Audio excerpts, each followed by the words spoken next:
नमस्कार विद्यार्थी मित्रांनो, मी अभिजित पुन्हा एकदा तुमच्या सगळ्यांचं माझं युट्यूब चॅनल फ्युचर ब्युरोक्रॅट्सवर मी मनापासून स्वागत करतो.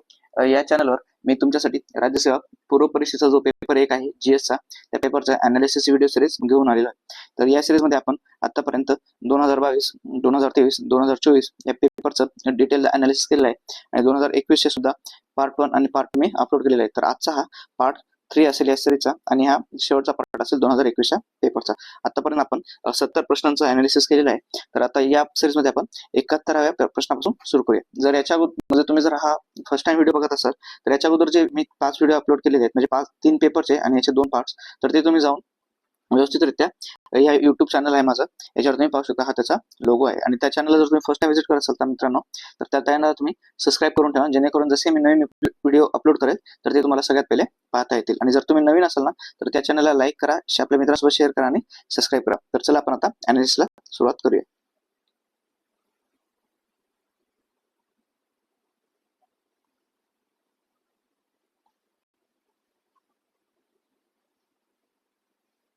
आता आपल्या पुढे 71वा प्रश्न आहे मित्रांनो.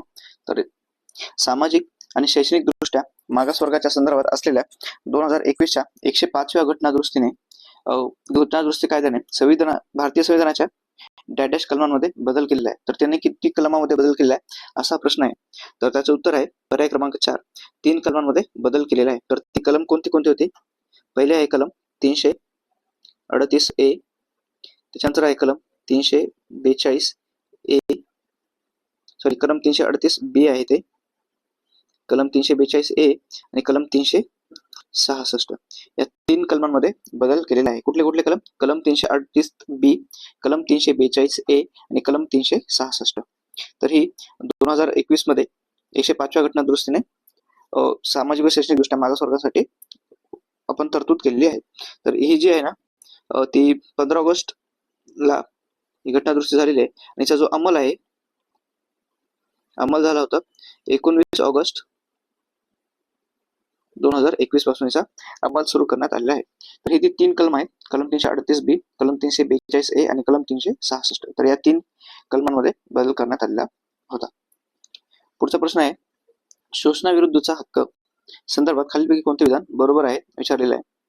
तर खालील ऑप्शन आहेत मानवी तस्करी आणि वेठबिगारीस प्रतिबंध करणे, कोणत्याही विशिष्ट धर्माचा प्रचार प्रसार आणि कर करण्याचे स्वातंत्र्य, अल्पसंख्याकांच्या हितसंबंधांचे संरक्षण आणि कायद्यासमोर समानता. तर आपल्याला माहित आहे शोषणाविरुद्धचा हक्क आर्टिकल 23 व 24 मध्ये देण्यात आलेले आहेत शोषणाविरुद्धचा हक्क. तर याचं उत्तर आहे बघा पर्याय क्रमांक 1. कारण कोणत्याही विशिष्ट धर्माचा प्रचार करण्याचा आणि कर भरण्याचे स्वातंत्र्य हे कलम म्हणजे आर्टिकल 27 मध्ये आहे. 27 मध्ये अल्पसंख्याकांच्या हिताचे संरक्षण करणे हे आर्टिकल 29 मध्ये आणि कायद्यासमोर समोरता हे आहे आर्टिकल, ज्यालाच आपण कलम 14 सुद्धा म्हणतो. आणि जी वरची तरतूद आहे ना मानवी तस्करी आणि वेठबिगारीस प्रतिबंध हे आहे आर्टिकल 23 मध्ये. आपण म्हणलेलं आहे 23 आणि 24 मध्ये शोषणाविरुद्धचा हक्क आहे आणि मानवी तस्करी आणि वेठबिगारीस प्रतिबंध करणे हे कलम 23 मध्ये आहे आणि धोकादायक ठिकाणी बालकांना कामास ठेवणे हे कलम 24 मध्ये दिलेलं आहे. तर आपल्याला घटनेच्या पार्ट 3 मध्ये त्याला आपण भाग 3 म्हणतो. भाग 3 मध्ये फंडामेंटल राईट्स दिलेले आहेत. कलम 12 ते 35 मध्ये वेगवेगळे अधिकार दिले झालेले आहेत. तर आणि 6 प्रकारचे अधिकार आहेत आपल्याला.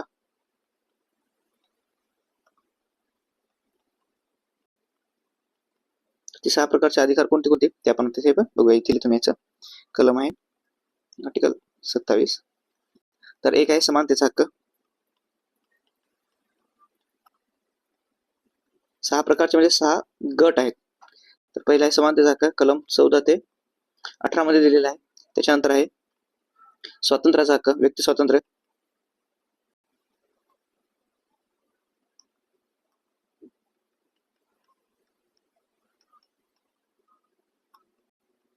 ते आहेत 19 ते 22 मध्ये. त्याच्यानंतर आहे शोषणाविरुद्धचा हक्क.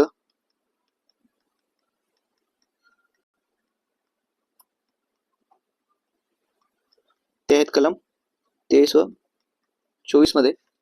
त्याच्यानंतर धार्मिक स्वातंत्र्याचे हक्क. ते आहेत कलम 25 ते 28 मध्ये. त्याच्यानंतर आहे सांस्कृतिक व शैक्षणिक हक्क.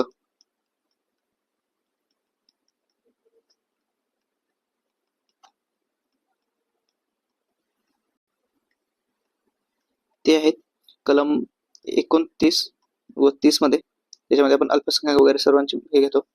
त्याच्यानंतर आहे घटनात्मक उपायांचा हक्क.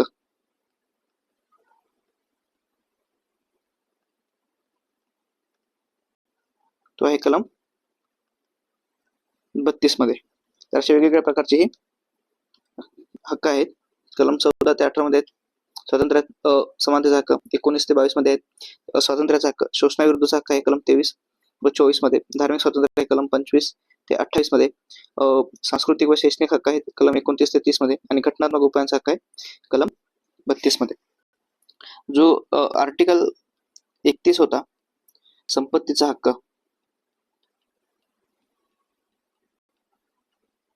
त्याला आपण 44वी घटना दुरुस्ती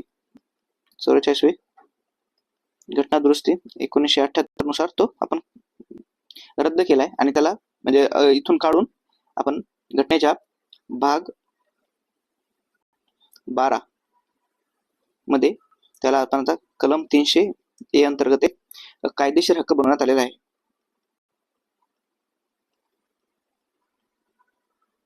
सुरुवातीला कलम 31 मध्ये संपत्तीचा हक्क होता, पण त्याला आपण 44व्या घटना दुरुस्ती करून 1978 मध्ये घटनेच्या भाग 12 मधील कलम 300A अंतर्गत समाविष्ट करण्यात आले. आता तो कायदेशीर हक्क आहे, मूलभूत अधिकार नाही. बरोबर, हा प्रश्न मूलभूत अधिकारांचा होता. तर आपण मूलभूत अधिकार घटनेच्या भाग 3 मध्ये आहेत. कुठल्या आर्टिकल पासून कुठेपर्यंत आहेत तर 12 ते 35 मध्ये दिलेले आहे. 6 प्रकारच्या म्हणजे 6 गटाचे विविध आपल्याला अधिकार आहेत. समानतेचा हक्क, स्वातंत्र्याचा हक्क, शोषणाविरुद्ध, धार्मिक स्वातंत्र्य हक्क, त्याच्यानंतर सांस्कृतिक व शैक्षणिक हक्क आणि घटनात्मक उपायांचा हक्क कलम 32 मध्ये दिलेला आहे. तर हा 31 होता, तो रद्द केलेला आहे 44वी घटना दुरुस्तीने. आणि कलम 300A मध्ये त्याला आता कायदेशीर हक्काचा दर्जा देण्यात आलेला आहे. पुढील प्रश्न आहे खालीलपैकी कोणते, आणि याचं उत्तर आहे मित्रांनो पर्याय क्रमांक 1 हा. खालीलपैकी कोण राष्ट्रपतीच्या निवडणुकीत थेट भाग घेत नाही विचारलेलं आहे. थेट भाग घेत नाही असं विचारलेलं आहे. तर राष्ट्रपतीच्या निवडणुकीत कोण कोण भाग घेतात मी सांगू का? राष्ट्रपतीच्या निवडणुकीमध्ये मी स्टेटमेंट करतो. संसदेतले निवडलेले सदस्य आता संसदेमध्ये लोकसभा आणि राज्यसभा दोन्ही सभागृह येतात. या दोन्ही सभागृहांचे निवडलेले सदस्य. त्याच्यानंतर राज्याच्या ज्या विधानसभा आहेत त्यांचे निवडलेले सदस्य, त्यालाच आपण निर्वाचित सदस्य किंवा elected members of state legislative assembly, elected member of Lok Sabha आणि राज्यसभा. आणि सोबतच दिल्ली आणि पॉंडिचेरी या केंद्रशासित प्रदेशांचे विधानसभांचे निवडलेले सदस्य, निर्वाचित सदस्य. राष्ट्रपतीच्या निवडणुकीमध्ये कुठलेही नामनिर्देशित सदस्य भाग घेत आहेत. कुठलेही म्हणजे संसदेतले भाग घेत नाहीत. कुठल्याही राज्याच्या विधानसभेचे किंवा विधिमंडळाचे नामनिर्देशित सदस्य भाग घेत नाहीत. तसेच दिल्ली, पॉंडिचेरी इथले या केंद्रशासित प्रदेशातील नामनिर्देशित सदस्य भाग घेत नाहीत. तर त्याच्यामुळे जिथे जिथे नामनिर्देशित आहे ते ऑप्शन आपल्याला एलिमेंट करून टाकायचा आहे. तर कोण भाग घेत नाहीत असं म्हणलेलं आहे.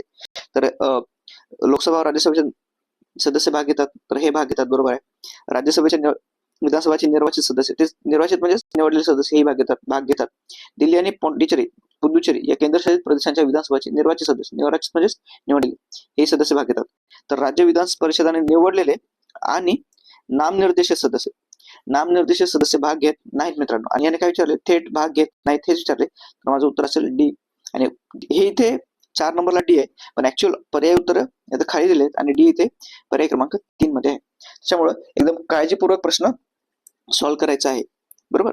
तर इथला जर केला असता तर तुम्ही 4 नंबरला केला असता, पण 4 नंबरला इथं ए आणि सी दिलेला आहे. तर ते आपल्याला तसं करायचं नाहीये.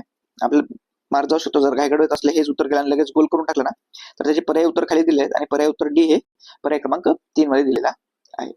तर सध्या आता हे झाले निवडणुकीत भाग कोण घेतात. आता तुम्हाला एवढं करायचं की राष्ट्रपतीच्या महाभियोग, ज्याला आपण इंग्लिशमध्ये इम्पिचमेंट म्हणतो, तर या इम्पिचमेंट मध्ये कोण कोण भाग घेतात, कोणाकोणाचा सहभाग असतो. तर या इम्पिचमेंट मध्ये संसदेचे सर्व सदस्य असतात. फक्त संसदेचे सदस्य भाग घेतात. बरं, कुठल्याही राज्याच्या विधानसभाचे दिल्ली, पॉंडिचेरी या केंद्रशासित प्रदेशाचे कोणीही भाग घेत नाहीत. तर फक्त संसदेचे सर्व सदस्य, काय म्हणतो, संसदेचे सर्व सदस्य सर्व सदस्यांमध्ये कोण आले माहिती का? निर्वाचित प्लस नामनिर्देशित.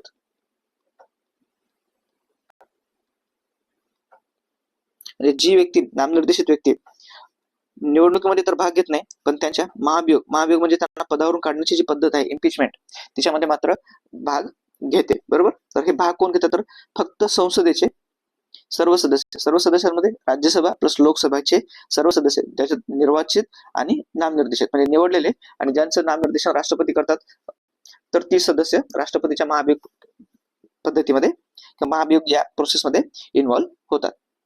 आणि हा महाभियोग आहे आर्टिकल 61 मध्ये, घटना कलम 61 मध्ये दिलेला आहे महाभियोग पद्धती. तर याचं उत्तर आहे पर्याय क्रमांक 3. राज्यसभेचे हे नामनिर्देशित सदस्य भाग घेत नाहीत असं विचारलेलं आहे त्यांनी. पुढचा प्रश्न आहे, जिल्हा न्यायाधीशांच्या बाबतीत खालील विधाने विचारात घ्या. तर काय काय विधान आहेत? 2च विधान दिले आहेत बघा, आणि बरोबर विधाने ओळखायची आहेत आपल्याला. जिल्हा न्यायाधीशांची नियुक्ती उच्च न्यायालयाच्या मुख्य न्यायाधीशाकडून केली जाते. दुसरं स्टेटमेंट आहे, जिल्हा न्यायाधीशांची बदली करण्याचा अधिकार मुख्यमंत्र्यांना आहे. तर इथं हे दोन्ही विधाने चुकीचे आहेत मित्रांनो, कारण जी नियुक्ती आहे ती राज्यपालांमार्फत होते. नियुक्ती राज्यपाल करतात. कोणासोबत करून? हायकोर्ट सोबत सल्लामसलत करून.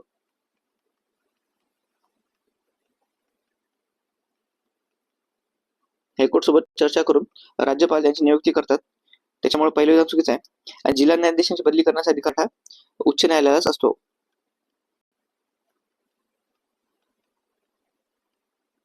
उच्च न्यायालयाला अधिकार आहे, त्यालाच हायकोर्टला हे अधिकार दिले आहेत. त्याच्यामुळे दुसरं स्टेटमेंट सुद्धा चुकीचं आहे. तर माझं उत्तर आहे अ व ब, म्हणजे दोन्ही बरोबर नाहीत. कारण कुठले बरोबर आहेत असं विचारलं तर दोन्ही बरोबर नाहीयेत असं विधान म्हणजे उत्तर असेल त्याचं.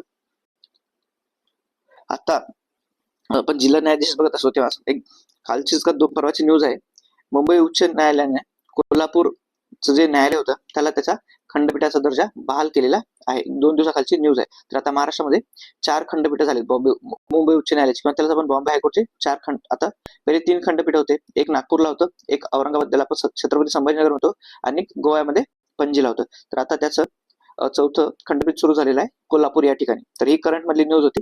तर त्याची एकदम डिटेल मध्ये प्रोसेस काय असते,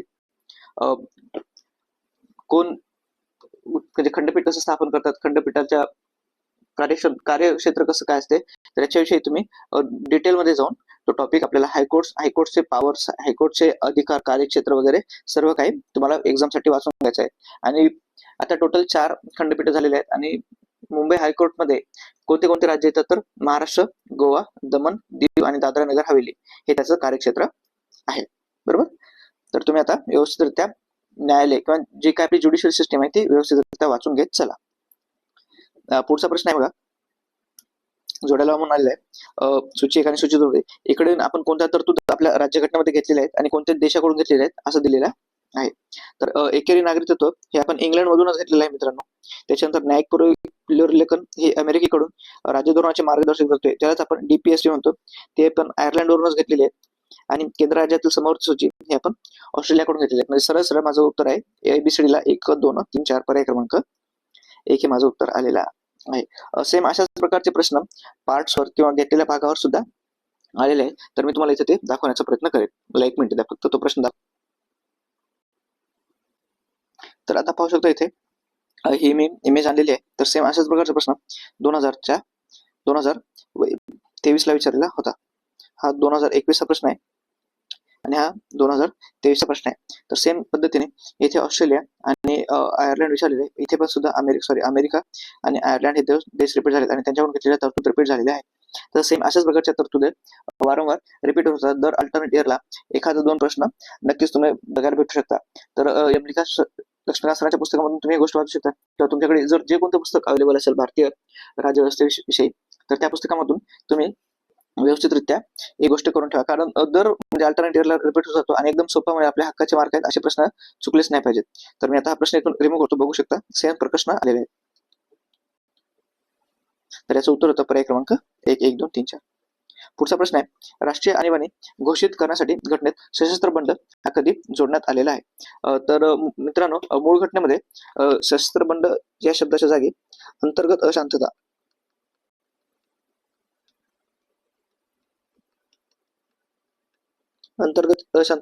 ही संज्ञा होती, पण 44वी घटना दुरुस्ती 1978 मध्ये ह्या शब्दाच्या जागी सशस्त्र बंड हा शब्द जोडण्यात आलेला आहे. कारण अंतर्गत अशांतता हे प्रत्येक सरकारच्या म्हणजे मर्जीनुसार वेगवेगळं असू शकलं असतं. खूप व्यापक संज्ञा होती, हिचा खूप संदिग्ध अर्थ घेतला झाला.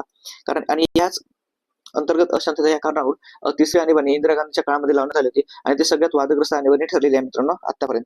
तर आपण बघू शकतो की 44 घटना दुरुस्ती 1978 अंतर्गत अशांतता या शब्दाच्या जागी आपण सशस्त्र बंड हा शब्द लावलेला आहे.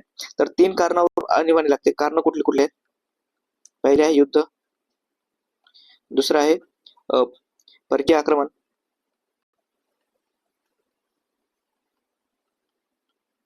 आणि तिसरं आहे आता ह्याला आपण म्हणू शकतो की आपण सशस्त्र उठाव, सशस्त्र बंड किंवा सशस्त्र उठाव. तर या 3 कारणावरून आणीबाणी लागू शकते. आपल्या इथे 3 प्रकारचे आणीबाणी आहे मित्रांनो घटनेमध्ये. तर पहिली आहे राष्ट्रीय आणीबाणी, राष्ट्रीय लेवलची आणीबाणी. त्याच्यानंतर आहे राज्य आणीबाणी, जिलाच आपण राष्ट्रपती राजवट,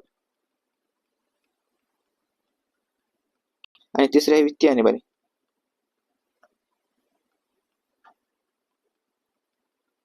वित्तीय आणीबाणी. तर तुम्हाला मला आता कमेंट मध्ये सांगायचं आहे की खालीलपैकी कोणत्या कलमांमध्ये आणीबाणी दिलेली आहे. आता ही जी कलम आहेत ना, आणीबाणीचे कलम आणि कोणत्या भागामध्ये आणीबाणी आहे ते तुम्हाला मला कमेंट करायचं आहे.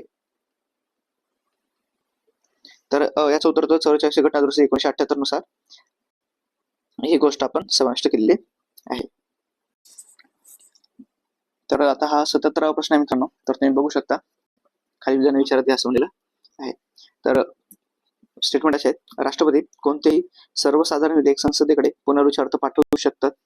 हे स्टेटमेंट बरोबर आहे, कारण ते सर्वसाधारण विधेयक आहे आणि सर्वसाधारण विधेयकावर राष्ट्रपतींना 3 गोष्टी करू शकतात राष्ट्रपती.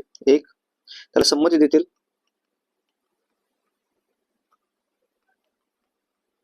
दुसरं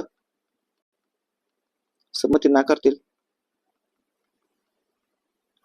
आणि तिसरं आहे पुनर्विचारार्थ पाठवणे.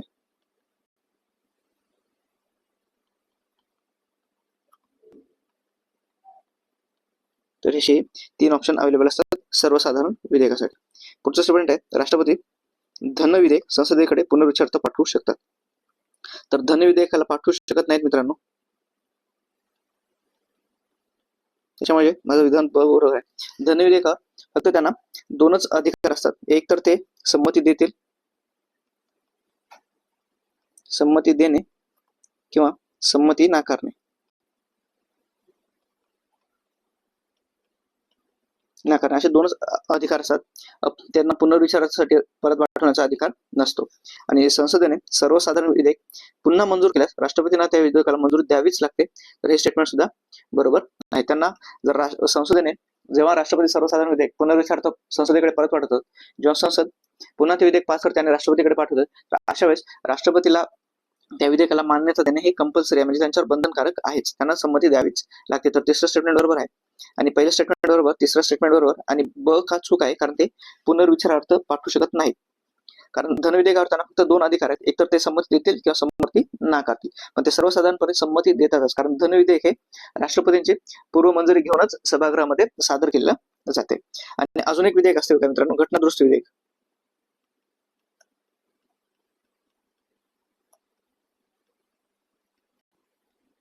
घटना दुरुस्ती विधेयक या विधेयकाला राष्ट्रपतीला संमती द्यावीच लागते.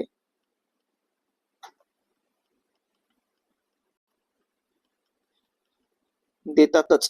यांना फक्त एकच ऑप्शन आहे, जर घटना दुरुस्ती विधेयक असेल तर राष्ट्रपतीला संमती द्यावीच लागते. ना ते संमती रोखू शकत नाहीत आणि ते पुनर्विचारार्थ सुद्धा पाठवू शकत नाहीत. हे जे बंधन आहे ना, ते 24वी घटना दुरुस्ती 1971 मध्ये राष्ट्रपतीवर टाकलेलं आहे. तर ही घटना दुरुस्ती काय आहे हे पण महत्वाचे आहे, कारण घटना दुरुस्तीवर सुद्धा वेगवेगळे प्रश्न विचारलेले आहेत. तर ही घटना दुरुस्ती विधेयक असताना त्यांना राष्ट्रपतींना मंजुरी द्यावीच लागते. ना ते पुनर्विचारार्थ पाठवू शकतात किंवा ते रोखून धरू शकतात. तर अशा प्रकारचे 3 विधेयक असतात, एक सर्वसाधारण विधेयक, धन विधेयक आणि घटना दुरुस्ती विधेयक. सर्वसाधारण विधेयकाला 3 ऑप्शन आहेत. संमती देतील, संमती नाकारतील किंवा पुनर्विचारासाठी पाठवतील. धनविधेयकाला फक्त 2 ऑप्शन आहेत. संमती देतील किंवा संमती नाकारतील, पण पुनर्विचारासाठी पाठवू शकणार नाही. आणि घटना दुरुस्ती विधेयकाला फक्त संमतीच देतील, हा एकच त्यांच्या पुढे पर्याय आहे की त्यांना संमती द्यावीच लागते. आणि हे बंधन कधी टाकले आपण? 24वी घटना दुरुस्ती 1971 ने घटना दुरुस्ती विधेयकाला संमती देणे हे बंधनकारक आहे मित्रांनो. आणि हे कलम 111 अंतर्गत त्यांना हे अधिकार देण्यात आलेले आहेत. संमती द्यायची, संमती नाकारायची किंवा पुनर्विचारार्थ पाठवायची, हे 3 अधिकार जे आहेत ते त्यांना कलम 111 अंतर्गत प्राप्त आहेत. आता सध्या एक तामिळनाडूची जी केस चालू होती, तामिळनाडू वर्सेस त्यांचा गव्हर्नर, त्याच्यामध्ये सुप्रीम कोर्टाने एक महत्वपूर्ण निर्णय दिलेला आहे. तो निर्णय काय आहे काय नाही ते करंट मध्ये त्याचे खूप मोठे आर्टिकल्स वगैरे वेगवेगळ्या पेपरमध्ये आलेले आहेत. तर त्यांनी असं म्हणलेलं आहे की म्हणजे जास्त वेळेसाठी तुम्ही ते प्रलंबित नाही ठेवू शकता, म्हणतो ना आपण पॉकेट वेट, असं नाही करताना 3 महिन्याच्या आतमध्ये निर्णय घ्यायचा आहे. तर अशा प्रकारचं सुप्रीम कोर्टचं जजमेंट आहे तामिळनाडू गव्हर्नर आणि प्रेसिडेंटच्या विरुद्ध. ते ऍसेंट पॉवरवरचं ते तुम्ही डिटेलमध्ये परीक्षेला जाण्यासाठी एकदा वाचून घ्या. आणि आपलं जे स्टँडर्ड बुक आहे त्याच्यामधून राष्ट्रपती आणि राज्यपाल यांचे अधिकार वाचून घ्या. या दोघांच्या अधिकारामध्ये पण काय फरक आहे हे सुद्धा वाचून घ्या. आणि या दोघांचे अधिकार सुद्धा एकदा व्यवस्थितरित्या वाचून घ्या, किंवा परीक्षेसाठी ते येऊ शकतात. आणि सोबतच उपराष्ट्रपती जगदीप धनखड यांनी सुद्धा आता राजीनामा दिलेला आहे. तर तुम्हाला राष्ट्रपती, उपराष्ट्रपती आणि राज्यपाल या तिघांचा कंपॅरेटिव्ह थोडा अभ्यास करून येणाऱ्या परीक्षेसाठी. पुढचा प्रश्न आहे, भारताचा नियंत्रक व महालेखा परिषद यांच्या संदर्भात खालील विचारे विधानात घ्या असा म्हणलेला आहे. कॅगवर हा प्रश्न विचारलेला आहे. कॅगवर मित्रांनो याच्या नंतरच्या परीक्षेमध्ये, कारण हा 2021 पेपर आहे, याच्या नंतरच्या परीक्षेमध्ये त्याने जवळपास 2-3-4 प्रश्न आलेले आहेत. म्हणजे दरवर्षी एक प्रश्न कॅगवर आलेला आहे. तर आता आपण या प्रश्नाला बघूया आणि बरोबर विधानाचे ओळखायचे आहेत. त्यांची नियुक्ती भारताच्या राष्ट्रपतीकडून केली जाते. हे वाक्य बरोबर आहे मित्रांनो. कलम 148 मध्ये कॅगची तरतूद करण्यात आली आणि त्यांची नियुक्ती आहे ते राष्ट्रपतीकडूनच करण्यात येते, आर्टिकल 148 मध्ये. त्यांचे वेतन आणि इतर सेवा शर्ती संसदेकडून निश्चित केलेले असतात, हेही बरोबर आहे मित्रांनो. सोबतच त्यांना पंतप्रधानांकडून केव्हाही पदमुक्त केले जाऊ शकते. पंतप्रधानांकडून केव्हाही पदमुक्त केले जात नाही मित्रांनो. त्यांना फिक्स असा टाइम दिलेला आहे. आणि त्यांना जर पदावरून काढायचं असेल, जी पद्धत आपण सर्वोच्च न्यायालयाच्या न्यायाधीशांना पदावरून दूर करण्यासाठी वापरतो, तीच पद्धत वापरून आणि त्याच प्रकारे जे भारताचे नियंत्रक महालेखा परीक्षक आहे त्यांना पदावरून दूर करण्यात येऊ शकते. ते संसदेचे लोकलेखा समिती, जिला इंग्लिशमध्ये आपण पब्लिक अकाउंट कमिटी चे मार्गदर्शक मित्र आणि तत्वज्ञ म्हणून कार्य करतात. तर हे तिसरं स्टेटमेंट बरोबर आहे मित्रांनो. तर याचं उत्तर असेल ए, बी आणि डी. सी हे चुकीचं होतं. आता मी सी इलिमिनेट करेल. इथे असल्यामुळे सी गेला, इथे असल्यामुळे सी गेला आणि इथे असल्यामुळे सुद्धा सी गेला. जरी तुम्हाला चौथं स्टेटमेंट माहिती असलं, ते लोकलेखा समितीचे असतात का दुसऱ्या समिती आहे जिला आपण लोकलेखा समिती म्हणतो, पब्लिक अकाउंट समिती म्हणतो, त्याच्यानंतर इस्टिमेट कमिटी म्हणतो जिला आपण. तर अशा वेगवेगळ्या समिती आहेत, त्या समितीचे सदस्य आहेत. हे जरी माहित नसतं असतं तर तुम्ही सी ला इलिमिनेट करून सुद्धा उत्तर दिलं असतं. म्हणजे या प्रश्नामध्ये आपण इलिमिनेशन मेथडचा सुद्धा वापर करून उत्तर आपण योग्य आन्सर फाइंड करू शकलेलो असतो. तर त्यांनी कॅगवर सुद्धा वेगवेगळे प्रश्न विचारलेले आहेत, controller and auditor general of इंडियावर. पुढचा प्रश्न आहे, खालील विधाने विचारात घ्या. विधान परिषद बघा वाचताना व्यवस्थित करायचे. विधान परिषद हे स्थायी सभागृह आहे. तर बरोबर आहे मित्रांनो, विधान परिषद हे स्थायी सभागृह असतं आणि ते वरिष्ठ सभागृह असतं. जसं की राज्यसभा हे स्थायी आणि वरिष्ठ सभा आहे, त्याच पद्धतीने ज्या राज्यांमध्ये विधिमंडळ हे द्विगृही आहे, विधानसभा आणि विधान परिषद आहे, तर तिथं विधान परिषद हे स्थायी सभागृह आणि हे वरिष्ठ सभागृह असतं. त्याच्यामुळे पहिल्या स्टेटमेंट माझं बरोबर आहे मित्रांनो. त्यांनी बरोबर विचारलेलं आहे. पुढचा आहे, राज्यपाल हे विधान परिषदेचे पदसिद्ध अध्यक्ष असतात. तर अशी कुठलीही तरतूद भारतीय राज्यघटनेमध्ये नाही मित्रांनो. अशा प्रकारची तरतूद कुठे पाहायला भेटते आपल्याला? राज्यसभेमध्ये. जे आपले उपराष्ट्रपती असतात ते राज्यसभेचे पदसिद्ध सभापती असतात. घटना कलम 164 अंतर्गत आर्टिकल 64 नुसार उपराष्ट्रपती हे राज्यसभेचे पदसिद्ध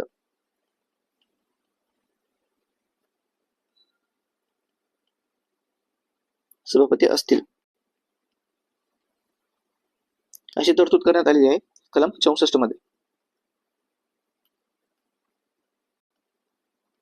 कलम 64 मध्ये ही अशी तरतूद करण्यात आलेली आहे मित्रांनो. तर तुम्ही बघू शकता की बी अशी कुठलीही तरतूद नाही की राज्यपाल विधान परिषदेचे पदसिद्ध अध्यक्ष असतील, आपण पाहतो नाही. आणि काही नामनिर्देशित सदस्य सोडल्यास विधान परिषदेचे सदस्य अप्रत्यक्ष पद्धतीने निवडलेले जातात. हे सुद्धा बरोबर आहे. आपण बघतो ना, शिक्षक मतदारसंघातून, पदवीधर मतदारसंघातून, त्याच्यानंतर विधानसभा काही सदस्य नॉमिनेट करते. तर अशा वेगवेगळ्या म्हणजे गोष्टीतून आपण हे जे सदस्य आहेत वेगवेगळ्या पद्धतीने म्हणजे अप्रत्यक्ष पद्धतीने वेगवेगळ्या मतदारसंघामधून आपण अप्रत्यक्ष पद्धतीने विधान परिषदेवर निवडून देत असतो. कुठले कुठले शिक्षक मतदारसंघ झाला, पदवीधर मतदारसंघ झाला, राज्यसभा पाठवते, त्याच्यानंतर राज्यपाल हे नामनिर्देशन करतात. तर अशा आणि स्थानिक स्वराज्य संस्थेमधून सुद्धा आपण काही सदस्य पाठवत असतो, पण ते अप्रत्यक्ष निवडून जातात. तर तिसरं स्टेटमेंट माझं बरोबर आहे, पहिलं स्टेटमेंट बरोबर आहे. आता आपण इलिमिनेशन करूया. इथे बी असल्यामुळे हा ऑप्शन गेला, बी असल्यामुळे हा ऑप्शन गेला आणि एबीसी मध्ये पण ए, बी आणि सी म्हणजे वरीलपैकी नाही, म्हणजे कुठलेही नाही. पण आपल्याला माहिती आहे ए आणि सी बरोबर आहेत, त्याच्यामुळे माझा हेही ऑप्शन गेला. तर ए आणि सी हे माझं उत्तर असणार आहे. तर हा ऑप्शन कॅन्सल होईल, हा ऑप्शन कॅन्सल होईल. तर माझं उत्तर येईल ए आणि सी. तर इथे सुद्धा आपण इलिमिनेशन मेथड लावू शकलेलो असतो. पुढचा प्रश्न आहे, जम्मू आणि काश्मीर राज्य मानवी हक्क आयोगाचे अस्तित्व डॅश या दिवशी संपले असं विचारलेलं आहे. जम्मू काश्मीर राज्याचे तर 31 ऑक्टोबर 2019 या दिवशीच जम्मू काश्मीरसाठी आपण बायफर्केशन ऍक्ट आणला होता. 31 ऑक्टोबर हे सरदार वल्लभभाई पटेल यांचा जन्मदिवस आहे. त्यांच्या जन्मदिनी आपण जो विशेष अधिकृत देण्यात आले होते जम्मू व काश्मीरला कलम 370 अंतर्गत ते आपण रद्दबातल केले आणि जम्मू काश्मीर या राज्याचं द्विविभाजन करून 2 केंद्रशासित प्रदेश निर्माण केले. जम्मू काश्मीर आणि लेह लडाख असे 2 केंद्रशासित प्रदेश आपण तयार केले होते. तर त्याच दिवशी म्हणजे 31 ऑक्टोबर 2019 रोजी जो जम्मू काश्मीर राज्यातील मान्य हक्क आयोगात होता अस्तित्वात होता त्याचे अस्तित्व नष्ट करण्यात आलेलं आहे किंवा तो त्या दिवशी संपलेला आहे. पुढचा प्रश्न आहे, भारतीय राज्यघटनेतील 1992च्या 74व्या घटना दुरुस्ती कायद्याप्रमाणे शहरी भागात डॅश प्रकारच्या नगरपालिका आहेत. तर याचं सरळ उत्तर आहे 3 प्रकारच्या नगरपालिका असतात. तर हे जी 1992ची 74वी घटना दुरुस्ती त्याने घटनेमध्ये 12वे परिशिष्ट जोडलेले आहे बघा. 12वे परिशिष्ट जोडलेले आहे, ज्याच्यामध्ये आपण अर्बन लोकल गव्हर्नमेंट विषयी आपण गोष्टी करतो, म्हणजे नागरी म्युनिसिपॅलिटीज म्हणतो ना आपण शहरामधल्या, त्याच्याविषयी गोष्टी करतो. सेम 1992लाच 73वी घटना दुरुस्ती केलेली आहे, पण ती घटना दुरुस्ती ग्रामीण भागासाठी आहे, ग्रामीण भागासाठी. आणि त्या घटना दुरुस्तीने 11वे परिशिष्ट जोडलेले आहे बघा. आपल्या घटनेमध्ये 11वे परिशिष्ट जोडले. कुठली घटना दुरुस्ती होती? 1992चीच, पण 73वी घटना दुरुस्ती, 73rd कॉन्स्टिट्यूशनल अमेंडमेंट ऍक्ट. पुढचा प्रश्न आहे, महाराष्ट्राच्या विधान परिषदेवर दुसरा एक प्रश्न आलेला आहे. सिंपल. आता 2 मिनिटाखाली आपण बघितलं होतं की हा सुद्धा महाराष्ट्राच्या विधान परिषदेवरचा प्रश्न होता आणि या वर्षी महाराष्ट्राच्या विधान परिषदेवर प्रश्न आलेला आहे. हा तो प्रश्न आहे की डॅश मध्ये 50 वर्ष पूर्ण झाली. काय कारण 50 वर्ष पूर्ण झाली? मी तुम्हाला याच्या अगोदरच्या व्हिडिओच्या अनालिसिस सिरीज मध्ये सांगितलं, ज्या योजनांना, ज्या गोष्टींना किंवा महत्वपूर्ण घटना ज्यांना 10 वर्ष, 25 वर्ष, 50 वर्ष, 75, 100 वर्ष, तर अशी त्यांची शताब्दी अॅनिव्हर्सरी वगैरे येत असते, बरोबर ना? तर त्या गोष्टींवर प्रश्न हमखास परीक्षेमध्ये बनतात, म्हणजे बनतातच. तर याचं उत्तर आहे सरळ. आता 50 वर्ष पूर्ण झाली, 2021चा हा पेपर आहे. तर त्याच्या मागे तुम्ही 50 वर्ष जर गेला असतात तर काय तुम्हाला उत्तर भेटलं असतं 1987 मध्ये ही 50 वर्ष पूर्ण झाली होती. आणि मग महाराष्ट्रामध्ये ही 1935चा जो कायदा होता, भारत सरकारचा 1935चा कायदा, या कायद्यानुसार 1937 मध्ये स्थापना झालेली आहे. आणि विधान परिषदेचे सदस्य किती असं जर म्हणलं तर सध्या महाराष्ट्राच्या विधानसभेमध्ये 78 सदस्य आहेत. विधान परिषद हे स्थायी सभागृह असते, वरिष्ठ सभागृह असते, ते कंटिन्युअस सभागृह असते. विधान परिषद कधीही डिझॉल्व्ह होत नाही. विधान परिषदेचे निर्माण करणे किंवा नष्ट करणे हे राज्य विधानसभेवर डिपेंड असते आणि राज्य विधानसभा तशा अशाचा ठराव संसदेला पाठवते व संसद त्याला साध्या बहुमताने मान्यता देते. विधानसभेमध्ये तो विशेष बहुमताने पारित होणं गरजेचं आहे आणि संसद त्याला साध्या बहुमताने पास करते. तर 1987 मध्ये महाराष्ट्राच्या राज्य विधान परिषदेला 50 वर्ष पूर्ण झालेली होते. पुढचा प्रश्न आहे, शपथ किंवा प्रतिज्ञांचे नमुने भारतीय घटनेच्या डॅश अनुसूचीमध्ये देण्यात आलेले आहेत. तर याचं उत्तर आहे 3री अनुसूची आहे. 3ऱ्या अनुसूचीमध्ये घटने जे काही वेगवेगळे पद आहेत त्यांच्या पदांच्या व गोपनीयतेचे जे काही शब्द आहेत त्यांचे नमुने देण्यात आलेले आहेत. फक्त 3 व्यक्ती असे आहेत ज्यांच्या शब्द ह्या स्पेसिफिक आर्टिकल मध्ये देण्यात आलेले आहेत. तर त्या 3 व्यक्तींवर आपण इथे आता पाहणार आहोत. एक आहेत राष्ट्रपती ज्यांची शपथ आहे कलम 60. भारतीय कलम 60 मध्ये आहे. त्याच्यानंतर उपराष्ट्रपती ज्यांची शपथ दिलेली आहे कलम 69 मध्ये. आणि गव्हर्नर ज्याला आपण राज्यपाल म्हणतो यांची शपथ दिलेली आहे कलम 159 मध्ये. तर तुम्हाला फक्त या तीन व्यक्तींच्याच ज्या शपथ आणि त्यांचे नमुने आहेत ते स्पेसिफिक अशा विशिष्ट अशा कलमांमध्ये दिलेले आहेत. पण बाकीच्या ज्यांच्या काही शपथ आहेत जसे की प्रधानमंत्री झालं, कॅबिनेट मिनिस्टर झालं, त्याच्यानंतर कॅगला जी शपथ घ्यायला लागते ती, त्याच्यानंतर सुप्रीम कोर्टचे जजेसला वगैरे जी शपथ घ्यायला लागते ती, यांचे नमुने राज्यघटनेच्या 3ऱ्या अनुसूचीमध्ये देण्यात आलेले आहे. पुढचा प्रश्न आहे, मार्क्सवादी कम्युनिस्ट पार्टी CPIM या पक्षाची स्थापना केव्हा करण्यात आलेली आहे? एकदम फॅक्च्युअल प्रश्न होता. याचं उत्तर आहे 1964 मध्ये स्थापना करण्यात आली. याच्याच आधारावर 2023 ला प्रश्न विचारलेला आहे जोड्या लावामध्ये. इकडे 3-4 पार्टी दिल्या होत्या आणि इकडे त्यांनी जोड्या लावा विचारलं होतं आणि त्याचं उत्तर तिथे CPI हेच उत्तर होतं त्याचं. पुढचा प्रश्न आहे, लोकसभेच्या अध्यक्षांच्या संदर्भात खालील विधाने विचारात घ्या म्हणलेलं आहे. आता अध्यक्ष लोकसभेचा काय असतो, कसा असतो, तर लोकसभा निवडून आल्याच्या नंतर आपल्यामधून कोणाची एकाच तरी निवड हे अध्यक्ष म्हणून करतात, बरोबर. आणि ते जोपर्यंत लोकसभा डिझॉल्व्ह होत नाही तोपर्यंत ते लोकसभेचे अध्यक्ष म्हणूनच काम करतात. पुढचा प्रश्न आहे, राष्ट्रपतीची मर्जी असेपर्यंत ते आपल्या पदावर राहू शकतात? नाही मित्र, मी आताच म्हणलं जोपर्यंत लोकसभा काम करते तोपर्यंत ते कार्य करू शकतात. तसेच त्यांच्या निवडवेळी ते सभागृहाचे सदस्य असणे बंधनकारक नाही म्हणलेलं आहे. मी काय म्हणले, लोकसभा आपल्या सदस्यामधूनच एकाच घेते म्हणजे ते सदस्य असणे बंधनकारक आहे. आणि तसंच ते संसदेच्या दोन्ही सभागृहांच्या संयुक्त अधिवेशनाचे अध्यक्षस्थान बसवतात.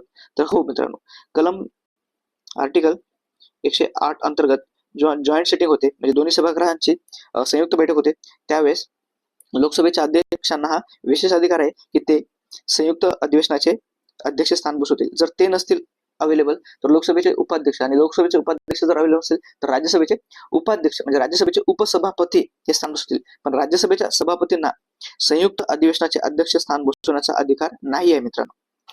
कळालं तुम्हाला? तर ही गोष्ट खास करून लक्षात ठेवा.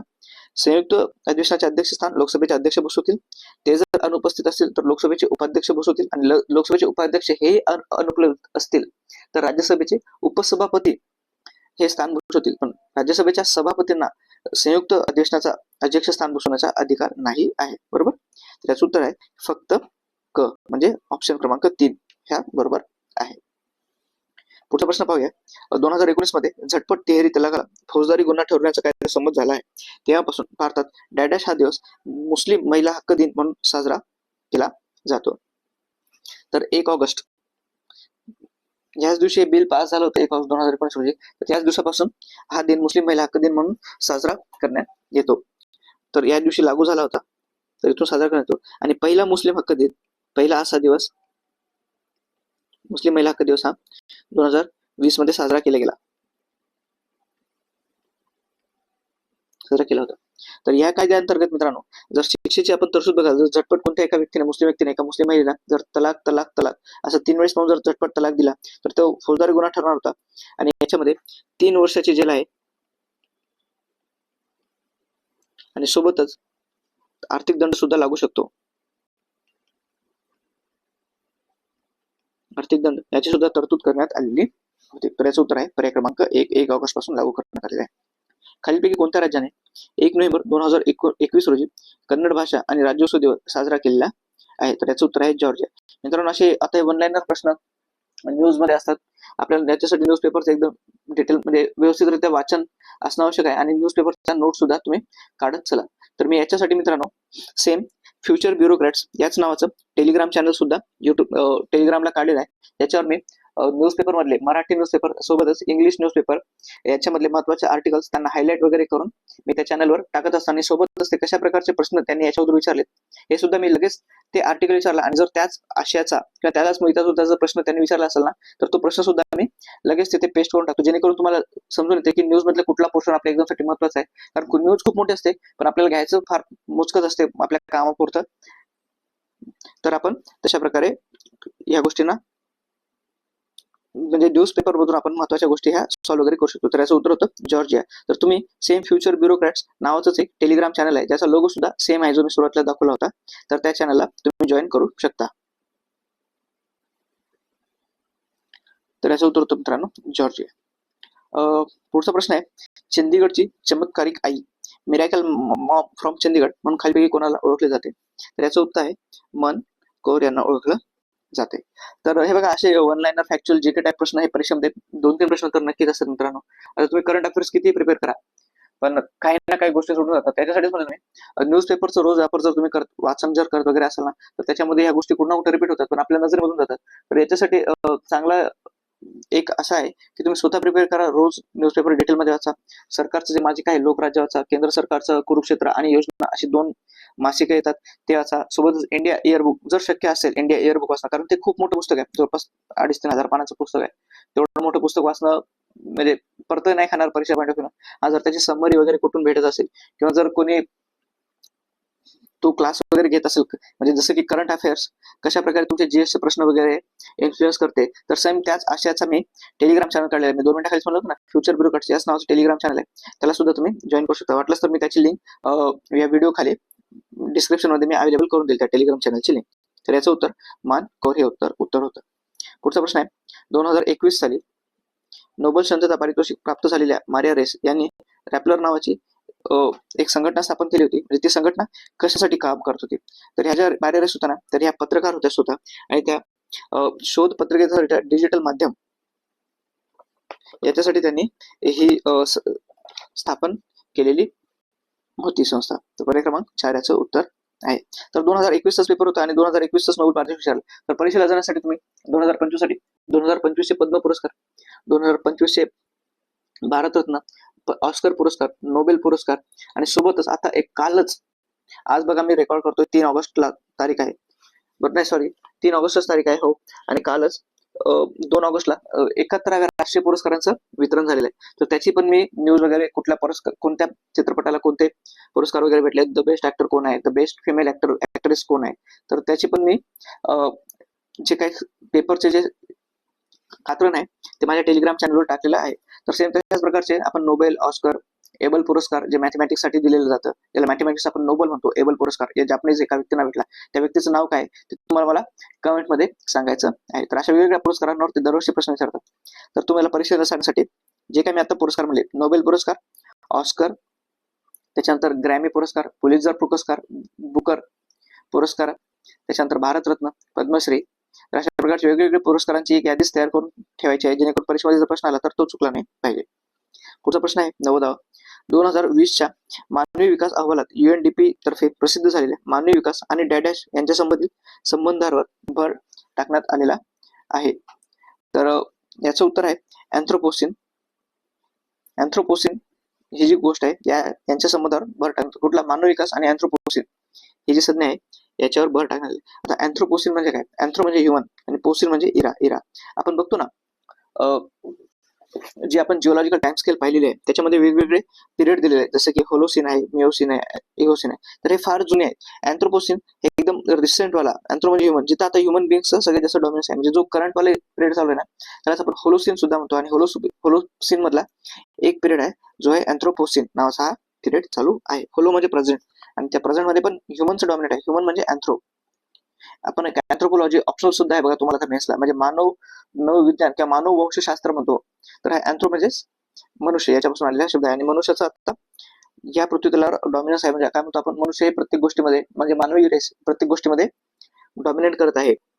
तर त्याच्यासाठी हा अँथ्रोपोसिन ही संज्ञा यांच्यावर भर दिलेला होता. पुढचा प्रश्न आहे, संघ सरकारने जैन समुदायाचा देखील समावेश अल्पसंख्याक यादीमध्ये केलेला आहे. या संदर्भात खालील विचारात घ्या. देशात आता अधिकृत असे 6 अल्पसंख्याक समुदाय आहेत. तर हे उत्तर बरोबर आहे. त्याच्यानंतर अल्पसंख्याक यादीमध्ये एखादा समुदायाचा समावेश करण्यासाठी संसदेने साध्या बहुमताने घटनादुरुस्ती मंजूर करणे आवश्यक आहे. नाही मित्रांनो, साधी नाही, तर याच्यासाठी विशेष बहुमत लागते. विशेष बहुमताने दुरुस्ती करावी लागते. त्याच्यामुळे ब ऑप्शन चुकला आहे. आणि तिसरा आहे, भारत सरकारच्या अल्पसंख्याक व्यवहार मंत्रालयाची स्थापना 2009 मध्ये झालेली आहे. तर हे विधान चुकीचं आहे मित्रांनो. त्याची स्थापना 2006 मध्ये झालेली आहे. 29 जानेवारी 29 जानेवारी 2006 मध्ये याची स्थापना करण्यात आलेली होती. तर आता हे 6 अल्पसंख्याक समुदाय कुठले ते मी आता इथे लिहितो. एक आहे मुस्लिम, त्याच्यानंतर ख्रिश्चन, बौद्ध, त्याच्यानंतर पारसी,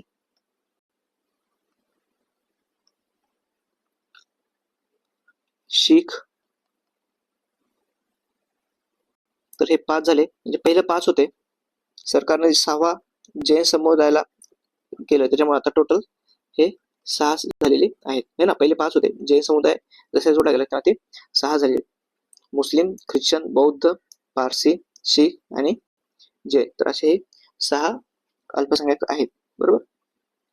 तर याच्यासाठी केंद्र सरकारने राष्ट्रीय अल्पसंख्याक आयोग कायदा 1992 केला होता.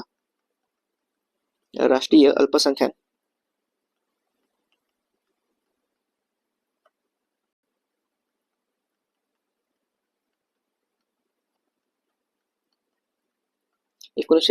केला होता. आणि याच्यामध्ये एक कलम आहे, कलम 2C आहे.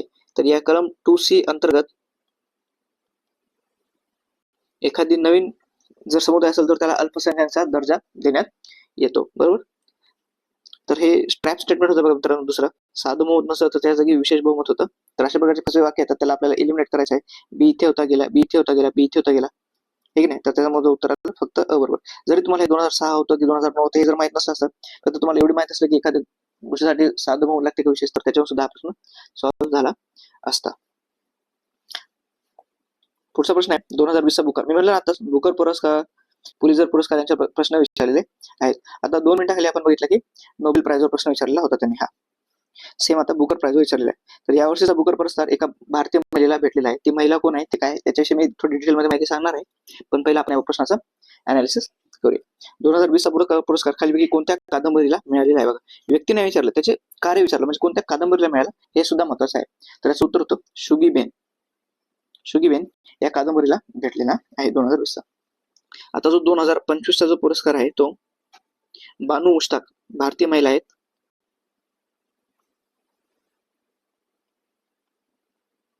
बानू मुश्ताक यांना दिलेला आहे. यांचं बुक आहे हर्ट लॅम्प. हर्ट लॅम्प या बुकला हा पुरस्कार भेटलेला आहे. तर आपल्याला नाव लक्षात ठेवायचं आहे, हर्ट लॅम्प. तर त्याने इथे कादंबरीवर विचारलंय, कोणाला भेटलाय ते सुद्धा भेटलेलं आहे. आणि या पुस्तक कन्नड भाषेमध्ये आहे. तर याचं भाषांतर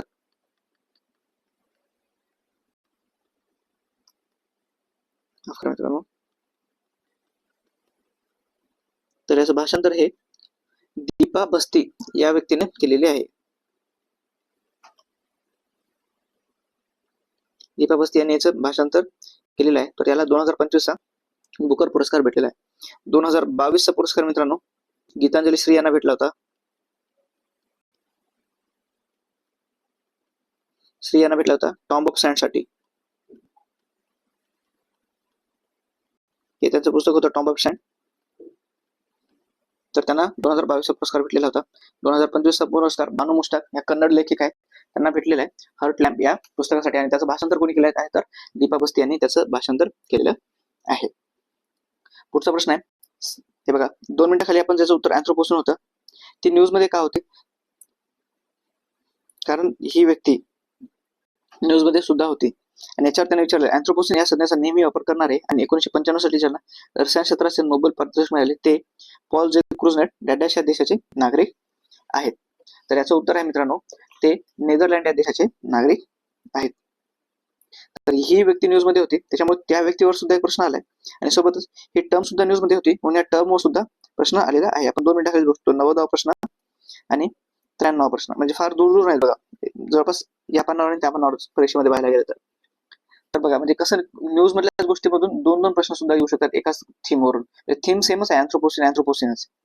तर त्याच्यामुळे तुम्ही करंट अफेअर्सला सुद्धा हलक्यात घेऊ नका मित्रांनो. तुम्ही स्टॅटिक किती रिवाइज करा, पण जर स्टॅटिकचे प्रश्न करंट अफेअर्स बेसवर येत असतील ना तर मग परीक्षेमध्ये आपल्याला गोंधळ होऊ शकतो. कारण जर ते वन लाईनर प्रश्न विचारला आपल्याला माहित नसेल ना तर गेस करायला फार अवघड होऊन जातं. आणि मल्टी स्टेटमेंट मध्ये ना इलिमिनेट सुद्धा करणं आपल्याला अवघड होऊन जाते जर तुम्हाला ती न्यूज माहित नसेल तर.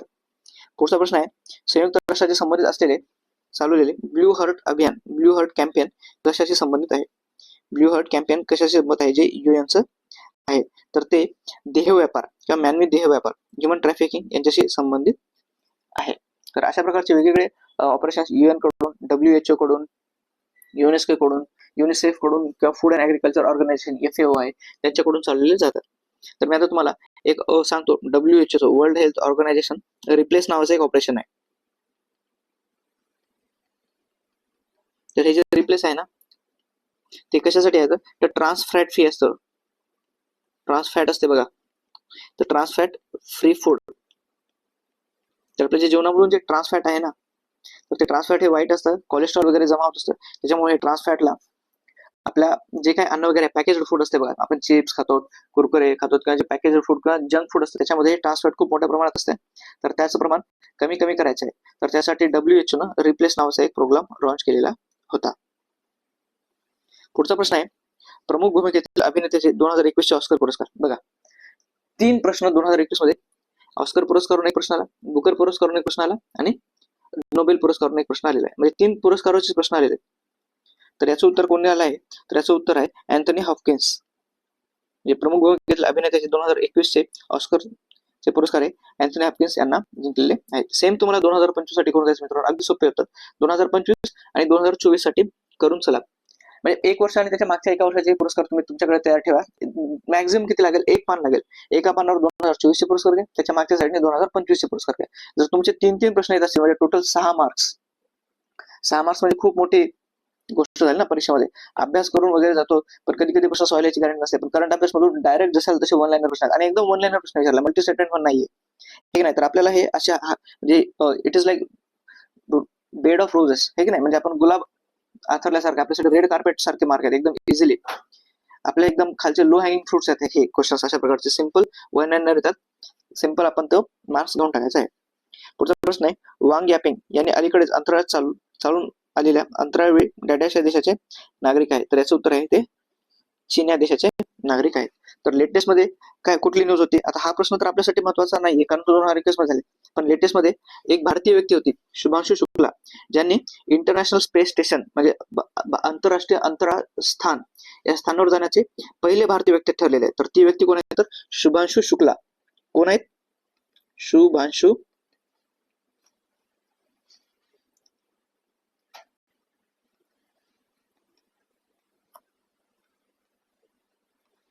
शुक्ला ही पहिली भारतीय व्यक्ती आहे ज्यांनी इंटरनॅशनल स्पेस स्टेशन आंतरराष्ट्रीय स्थळ म्हणतो ना आपण, इंटरनॅशनल स्पेस अंतराळीय अवकाश स्थळ या स्थळावर जाणारी ही पहिली भारतीय व्यक्ती ठरली आहे. एक्झिम 4 मिशन होतं बघा, याच्यामध्ये 4 व्यक्ती हे अंतराळात गेली होती. तर त्याच्यातली भारतीय होती शुभांशु शुक्ला. हे इंडियन एअरफोर्स मध्ये आहेत, ग्रुप कॅप्टन या पदावर ते काम करतात. तर त्यांनी अंतराळात जाणार ही दुसरी व्यक्ती, भारतीय दुसरी व्यक्ती आहे राकेश शर्मा यांच्यानंतर. पण आंतरराष्ट्रीय स्पेस स्टेशनवर जाणारी, इंटरनॅशनल स्पेस स्टेशनवर जाणारी पहिलीच भारतीय व्यक्ती ठरेल. तर मल्टी स्टेटमेंट आला ना क्वेश्चन तर कन्फ्युज होऊ नका. अंतराळात जाणारी दुसरी भारतीय व्यक्ती, पण आंतरराष्ट्रीय स्पेस स्टेशनवर म्हणजे इंटरनॅशनल स्पेस स्टेशनवर जाणारी पहिलीच भारतीय व्यक्ती ठरलेली आहे. पुढचा प्रश्न आहे, खालील विधाने विचारात घ्या. 31 ऑक्टोबर 2021 रोजी लडाख हे केंद्रशासित प्रदेश बनले. बरोबर आहे मित्रांनो, कारण आपण 30 तारीख बघितलेली आहे. अयोग्य विचारले. केंद्रशासित प्रदेश लडाख मध्ये लेह आणि कारगिल या 2 जिल्ह्यांचा समावेश आहे, हे सुद्धा बरोबर आहे. आणि उमंगो नरुला हे लडाखचे नायब राज्यपाल आहेत. नाही मित्रांनो, ज्यावेळेस लडाखची निर्मिती झाली होती त्यावेळेस राधाकृष्ण माथुर यांची लडाखचे नायब राज्यपाल म्हणून नियुक्ती करण्यात आली होती. त्याच्यामुळे तिसरं स्टेटमेंट चुकीचं आहे. अयोग्य विचारले. उत्तर आहे पर्याय क्रमांक 3 क हे विधान चुकीचं आहे. तर बघितलं ना आपण, हीच तारीख, याच तारीखवर त्याने 2 मिनिटाखाली प्रश्न विचारलेला होता की जम्मू काश्मीर कायद्यामध्ये कुठे लागू नसणार आहे. तो प्रश्न आहे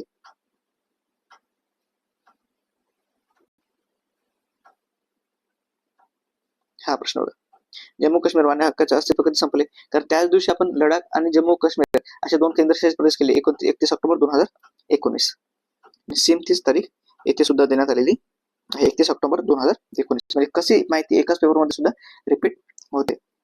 पुढचा प्रश्न आहे, 6328 चौरस किमी क्षेत्रात पसरलेल्या मुंबई महानगर परिक्षेत्रामध्ये किती महानगरपालिका अस्तित्वात आहे? तर याचं उत्तर आहे 9 महानगरपालिका अस्तित्वात आहे. तर आता या 9 महानगरपालिका कुठल्या त्या आपण पाहूया. एक आहे बृहन्मुंबई,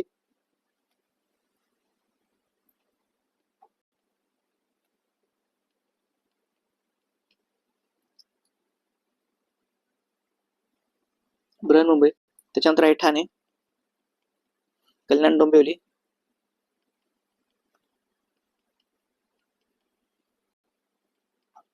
त्याच्यानंतर आहे नवी मुंबई, उल्हासनगर, त्याच्यानंतर आहे भिवंडी, निजापूर,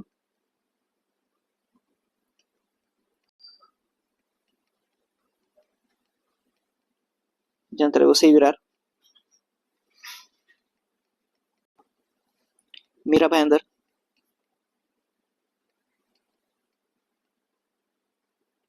आणि शेवटचे आहे पनवेल. तर अशा ह्या 9 महानगरपालिका होत्या. बृहन्मुंबई 1, कल्याण डोंबिवली 2, ठाणे 3, नवी मुंबई 4, उल्हासनगर 5, भिवंडी निजापूर 6, वसई विरार 7, मीरा भाईंदर 8 आणि पनवेल 9. पुढचा प्रश्न आहे मित्रांनो, परत एक पुरस्कारावरच प्रश्न विचारलेला आहे. ज्ञानपीठ पुरस्कार म्हणजे चौथा 2021 मध्ये 4 प्रश्न करंट अफेअर्सचे पुरस्कारावर आलेले आहेत. भारतातील साहित्य क्षेत्रातील सर्वोच्च पुरस्कार मानला गेलेला ज्ञानपीठ पुरस्कार डॅशद्वारे पुरस्कृत केला जातो. तर याचं उत्तर बघा. आता महाराष्ट्र सरकार तर भारतासाठी पुरस्कार देणार नाही, तर हे ऑप्शन एलिमिनेट करा. आणि भारतीय विद्या भवनाने म्हणजे विद्या भवन सुद्धा हा पुरस्कार देत नाही. एक आहे बघा, याच्या नावात आहे ज्ञानपीठ सांस्कृतिक संघटनेने किंवा भारत सरकार. तर याचं उत्तर आहे पर्याय क्रमांक 3, जे की नावातच आहे की भारतीय ज्ञानपीठ या सांस्कृतिक संघटनेकडून हा पुरस्कार केला जातो आणि पुरस्कृत केला जातो म्हणलं बरोबर ना. हु स्पॉन्सर्ड दिस अवॉर्ड, तर त्याच्या नावातच आहे भारतीय ज्ञानपीठ कल्चरल ऑर्गनायझेशन. तर त्याच्यामुळे महाराष्ट्र सरकार का स्पॉन्सर करेल, कारण तो भारताच्या अखिल भारतीय स्तरावर दिला जाणारा पुरस्कार अनेक राज्य स्पॉन्सर करेल, तर केंद्र सरकार करेल किंवा त्याच्यासाठी एखादी विशिष्ट संस्था असेल तर ती करेल. तर ती ही विशिष्ट संस्था कोणती होती, भारतीय ज्ञानपीठ या सांस्कृतिक संघटने. म्हणजे थोडंसं जर आपण कॉमन सेन्स आपण लॉजिक अप्लाय केलं असतं तर आपल्या उत्तर इथं भेटून गेलं असतं. आणि पुढचा आणि शेवटचा प्रश्न आहे बघा 2021 परीक्षेतला. हा प्रश्न म्हणजे मित्रांनो ऍक्च्युली ऍडव्हर्टाइजमेंट वगैरे आपण जर बघत असाल तुम्ही टीव्हीवर किंवा युट्यूबचे व्हिडिओ वगैरे बघताना तुम्हाला ऍडव्हर्टाइजमेंट येतात वेगवेगळ्या बँका, त्यांना प्रमोट करण्यासाठी काही घोषवाक्य घेतात. म्हणजे आपण म्हणतो ना त्यांच्या काही थीम किंवा टॅगलाईन्स असतात बघा. जसं LICचं आहे, जिंदगी के साथ भी जिंदगी के बाद भी. तर सेम तशाच प्रकारचं यांनी इथे विचारलेलं आहे. पंजाब नॅशनल बँकेचं कुठले, युनियन बँक, HSBC बँक आणि बँक ऑफ महाराष्ट्र. तर आपली जी बँक आहे बँक ऑफ महाराष्ट्र, याचं खूप जणांना माहित असतं वन बँक वन फॅमिली, कारण खूप जणांचे अकाउंट हे बँक ऑफ महाराष्ट्रामध्येच असतात. तर याचं ड 4, तर याचं कुठलं बरोबर आहे असं विचारलेलं आहे. कोणत्या जोड्या योग्य आहेत ते पर्याय निवडायचे. जोड्या लावायला विचारलं म्हणजे नाही विचारलं, कोणत्या जोड्या योग्य आहेत हे ओळखायचं. तर ड 4, माझं ड तर बरोबर आहे, मला ड पाहिजे. ड इथे आहे, ड इथे आहे, ड इथे, हे ऑप्शन एलिमेंट करून टाकेल. तर अशा प्रकारे एलिमिनेशन होऊन तुम्ही एखादी गोष्ट एलिमेंट करू शकता, पण बाकीचे 3 उरलेत. तर अशासाठी हे एकदम रॅन्डम क्वेश्चन आहेत, ऍडव्हर्टाइजमेंट बेस्ड क्वेश्चन आहे.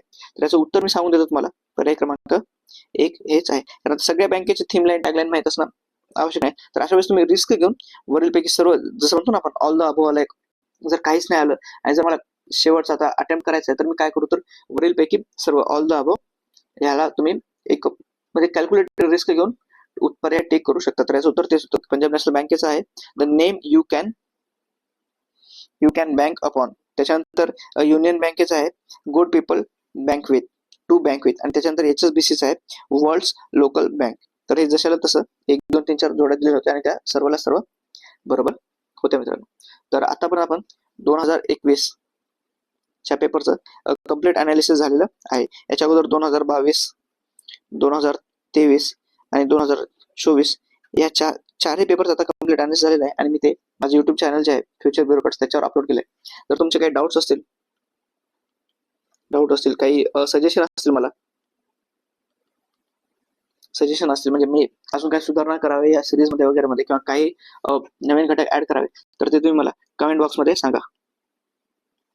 आणि सोबतच तुम्हाला जर हे सेशन आवडलं असेल तर याला लाईक करा, आपल्या मित्रांसोबत शेअर करा, आणि जर चॅनलला तुम्ही फर्स्ट टाइम व्हिजिट केली असेल ना तर सबस्क्राईब करा मित्रांनो, करून जेणेकरून, आणि बेल आयकॉन सुद्धा दाबा, जेणेकरून जसे मी नवीन व्हिडिओ अपलोड करत राहील जे तुम्हाला सर्वप्रथम पाहता येतील. तर आतापर्यंत आपण सक्सेसफुली 4 पेपरचं अनालिसिस केलेलं आहे. तर हे माझं युट्यूब चॅनल आहे फ्युचर ब्युरोक्रॅट्स, हा त्याचा लोगो आहे. त्याला तुम्हाला युट्यूबवर जायचं आहे, लाईक करायचं आहे व्हिडिओजला आणि सबस्क्राईब करून ठेवायचं आहे. तर धन्यवाद मित्रांनो. तुमच्या काही अडचणी, डाऊट्स वगैरे सगळे काय असेल ना तर ते तुम्ही मला कमेंट बॉक्समध्ये विचारा. धन्यवाद.